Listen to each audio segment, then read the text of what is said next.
industry-wide work together better so that you're increasing the CO2 efficiency, for example, that we're looking forward.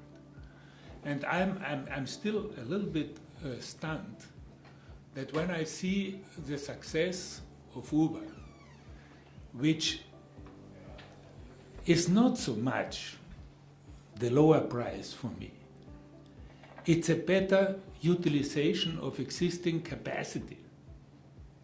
Why nobody has invented the Uber for trucks? I mean, it's so obvious. Yeah? I mean, wouldn't this be? We would take in the area where we needed it the most. And we have the model is here. It just takes an entrepreneur to put it on the other side. Okay, cannot be complicated. Or an Uber for shipping.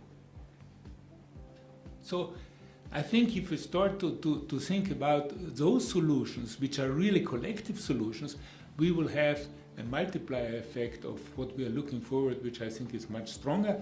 And, by the way, it makes a lot of business sense.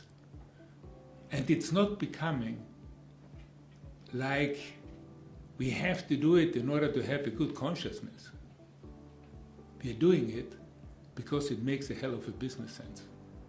And I still believe this is the highest motivation you will find in your companies. If you find something that achieves the goals you want to have, but at the same time it makes also business sense.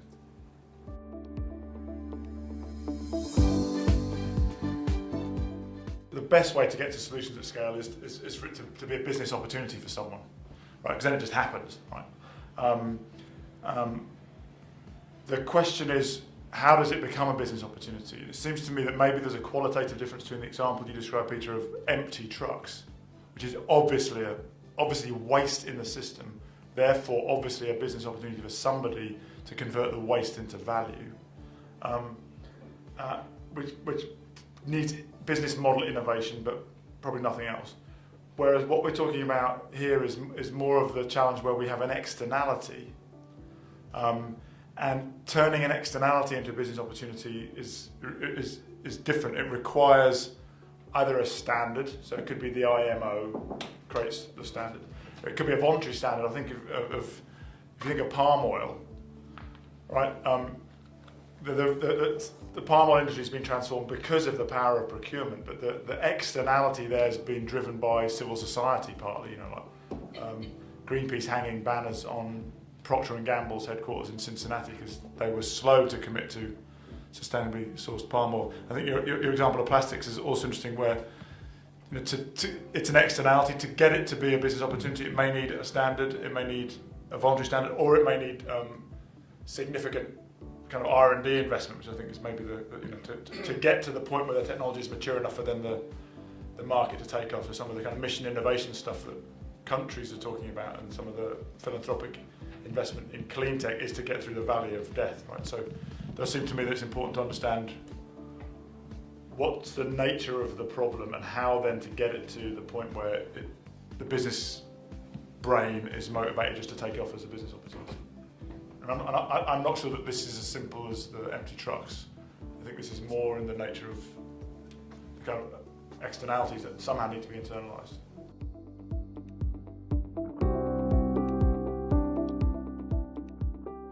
One of the real challenges that's out there is trying to find, again, the gap, how to bring things to market. So there's a lot of great research being done. A lot of the best research institutions in Europe are engaged in part of this, and Climate continues to look for other partners to be engaged and to come in, both again for the labs that they've built out, but also to help with the accelerator program, to help bring some of the different technologies and potential new companies, as we've talked about, to market to be able to fill that space. So I think there's a lot of great research. There's a lot of good funding even from each of the companies here, but it's kind of focusing it into the pipeline.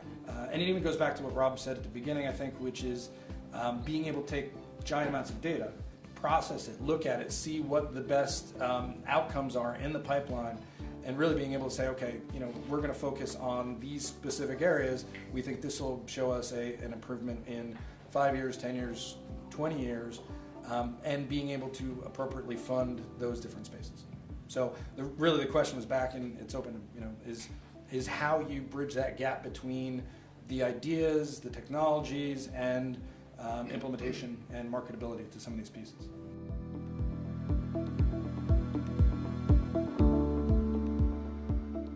I work for the IFC, and we're the private sector arm of the World Bank, and so we finance companies in the emerging markets, many of these who will be part of your supply chain. So in addition to getting your buyers on board and in the room, I would say you need to get your CFOs in the room as well. So a lot of this conversation within companies is very different when you talk to the financial people versus when you're talking to the sustainability people. Again, when we're talking about partnerships, is how do we put the financing, which needs to be at a kind of a higher level, an aggregate level, how do we merge that with some of these companies? And so I think that we have found difficulty. I mean, we've probably spoke to Phillips for years trying to put together financial structures that would satisfy our credit committees, and but also would deal with your CFOs, and it always comes down to who wants to take what risks and what kind of skin in the game. So people like to say, yeah, we want the supply chain to do it, but don't ask us to finance it. Right? That's the general in the companies. And for us, we'd like to finance it, but we need to work with the companies to do it. So I think really bringing that kind of some real brain power on some of the financial mechanisms and some of the ways. And maybe that, again, is in partnerships. Maybe you don't have to do that on your own. Maybe it's a little bit easier if it's a partnership that in an industry that puts together a financial mechanism or a facility or something to fund the supply chain. But a lot of that is going to get stuck with the financing if we don't find a way to aggregate and we don't find a way to help these folks finance these changes in their production.